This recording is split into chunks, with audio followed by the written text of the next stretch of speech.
Hey, Don Williams here with Don Williams Global for Accelerators Organization with my monthly mentor questions.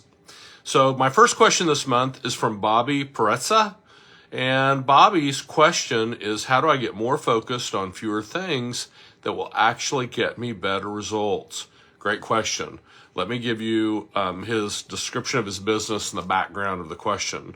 Bobby's a general contractor, and he also does some property rentals as an investor, and he's looking to bring a new Miss Call brand to the U.S. I have a lot going on, but my day-to-day money is in my general contracting business. I'm not super organized, and I'm not great with computers. I'm very hands-on and use paper files. I know there are better ways to do this, but I don't really know where to start. I have Sean as a business coach now helping, but wanted to get your thoughts on how you got more focused in your life and business, and maybe that you can help me. So thanks for that description and background of the question. I'll read the question again, and then I'll give you the best answer I can. How do I get more focused on fewer things that will actually get me better results? So, Bobby, I can tell you what I do is I work with a thing to do list, okay, where I prioritize, my highest level activities. And so there are things in my business that only I can do and where it is my highest and best use. And that is where I try to spend all of my time and all of my effort. If there is something I can delegate to somebody else, I do my best to do that so that I'm not doing that. I think everybody has kind of 4 areas of expertise. You have things that you're incompetent at, which you shouldn't do. You have things you're competent at, you're okay, which you shouldn't do. You have things you're excellent at, you do better than a lot of people. Okay, and this is a really dangerous area. And then you have an area where you literally can be magnificent. So the danger with the excellence area is you're very good at that. And so it's safe. So if somebody said, hey, we need a PowerPoint presentation for a pitch deck, we're going to go raise $10 million. Yeah, I'm really good at that, and I know how to do that. But I have people in my company that are also really good at that and know how to do that. And so it's safe for me to do that because I know I'm very good, but it's not my highest and best use. So my best idea there is for me to delegate that to a teammate and me to stay only focused on areas where I can be magnificent. Now, when you're first starting out, you wear a lot of hats as an entrepreneur.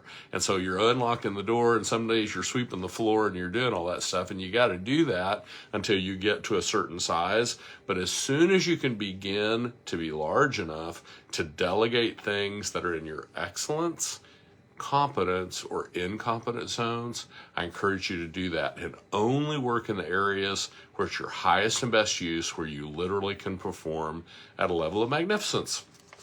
Great question. Hope that helped. So my next question is from Carl Clark. And Carl says, how often should I be meeting with my team to get a great company culture and prevent any team conflicts? Man, I love that question. Culture is everything in a company. Here's Carl's background. I have a residential and commercial cleaning company in New Jersey and a team of 8 people. 4 are W-2 and 1 I'm trying to turn into a team manager. We do not have an office, so we don't do full team meetings. We use texting for communication. And I speak with our team daily as I get out there and work with them side by side. We do well, but I want to level up and grow this company.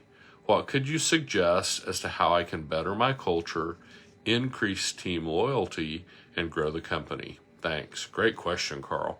So back to the question, how often should I be meeting with my team to keep a great company culture and prevent any team conflicts? So it took me a long time to realize this, but in my companies, different teams literally have daily huddles. And it doesn't matter if you're in an office or if it's on Zoom, okay? To me, Zoom, FaceTime, Skype is an enriched communication level above and beyond just audio, though you could just do audio. Though, let me say that again.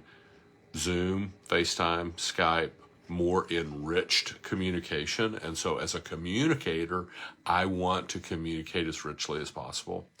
And then that call can be, it doesn't have to be long. It can be short and sweet. We like to do it at the beginning of the day. And we have too many teams. I can't be on every call, but I try and be on at least one call every day.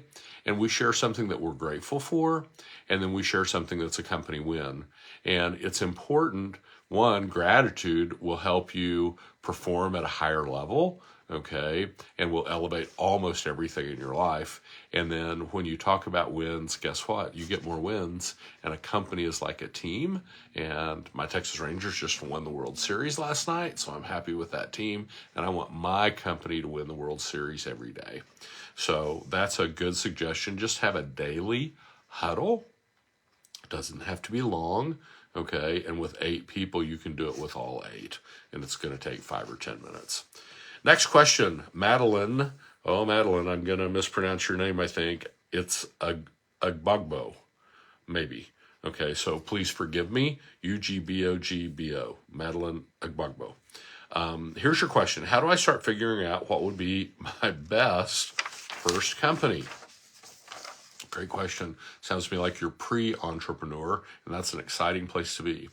Here's the description and background. This is a tough question to answer, but maybe you could help me by explaining how you found your calling and built your company. How did you know it was the company you should start? I come from a very low income background. I've been in and out of 2 very abusive relationships, and I'm now gaining confidence in building my next chapters of my life. I'm a good speaker and am a trainer for medical assistants. I'm a hard worker.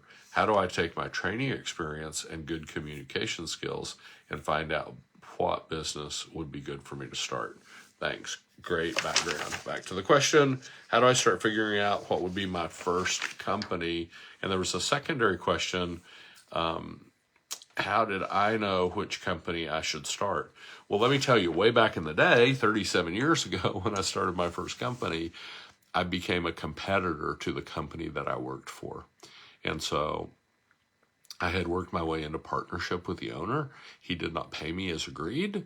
And so I left the company and I became his competitor, though I was in a different geographical market. So I wasn't a head-to-head competitor. And the ease about that was I knew everything about that business. I was very, very good at that business. I wasn't good at the business part of the business, but I was good at operating the business, making sales, servicing customers, all of the mechanics. And then I learned how to be good at the business. So maybe there is an opportunity in your training of medical assistants, okay, but on your own instead of for another company. Now, you had another question there that I want to address. How I found my calling. Wow, that's a big question.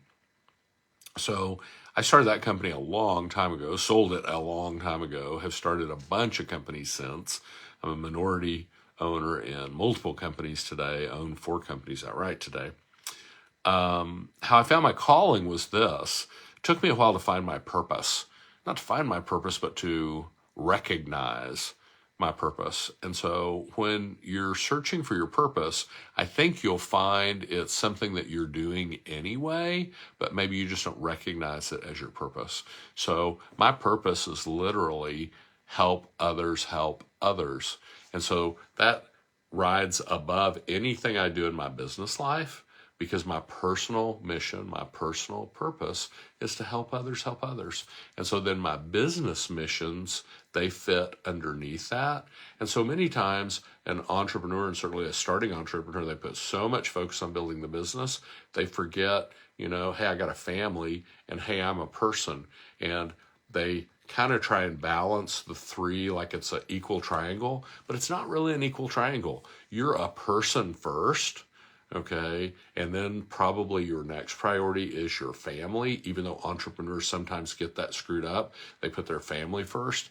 And I would tell you that's risky. You cannot fill others if you are empty. And so it's very important that you take care of yourself mentally, physically, emotionally, spiritually. Okay. So that you're at your very best, so that you can deliver your very best to your team and your clients. And so it took me a while to kind of realize that. I've done that all my life, but I didn't really I didn't recognize that was my purpose or my mission. And so you may not find that right away. I mean, there are people who can help you kind of zero in on that, but maybe the best place to start is something you already know how to do, you already are very good at. Sounds to me like you train medical assistants. Is there a way you can do that for yourself instead of for somebody else? So, Madeline, I hope that helps. Last question for the month is from Alex Wilkins. And Alex's question is, how do I become a better leader in my service-based business? I love this question, and I love, love, love leadership. Many people think it is my top or number one skill. So here's the background of the question. I have a design landscape business where we do custom curbing, trim, retaining walls, etc. We don't mow. It requires more skill than normal landscaping work, and I'm having the toughest time training people and leveling them up to trust them, where I can build several teams and know work is getting done sufficiently for customers and take care of our equipment. I have very high standards both in skill and effort, and I feel my team doesn't care like I do and doesn't work as hard as I do. How can I get them to level up and do better? And how do I find the 1 to 2 people who I can make team leaders and grow the business? It's very mentally tough for me. Sometimes I think I should just do things on my own and not grow. Understand that. And I apologize. I have a raging head cold. I've been on airplanes for the last 3 weeks, and I'm sure I got that somewhere, so please forgive me. Okay, back to Alex's question. How do I become a better leader in my service-based business? So I do a lot of leadership training, a lot of leadership workshops. And the funny thing about leadership is this: many people want to improve their leadership, okay, and they think, well, that's what I'm going to learn techniques, tactics, thoughts to share with other people, and they're going to become better followers. And it's actually counterintuitive. That is not true. The way to become a better leader is to work on yourself. And then as you improve yourself, other people will follow the modeling that you're doing.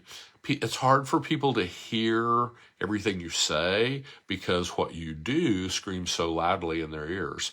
And if you don't believe that, just look at your children. Okay, I have 2 great sons, and I'm a big talker, and so I told them everything, but I really don't think they heard what I said nearly as much as they heard what I did, and that's kind of a foundational piece of leadership. So there's a bunch of great books about leadership. The one thing to actually becoming a better leader. That's the number one step, is, hey, I want to become a better leader. And so you begin to take those steps. So there's a bunch of books on leadership. I don't know if I was going to recommend a book. I guess the first book I'd recommend is, have you read How to Win Friends and Influence People by Dale Carnegie? It's about a 100-year-old book. It's an excellent book on humans and communication. And, a leader is someone who can look behind them and there's somebody following. And if there's nobody behind that person following, I would argue they are not a leader. And so it kind of starts out with human communication. That's a great book to start with. And if you have read that one, ping me in the Facebook group and I can suggest a couple others that will kind of get you started. And I've read hundreds of books on leadership. And I still, am learning. And, that's part of being a leader, is that you're a lifelong learner. So, Alex, I hope that helps.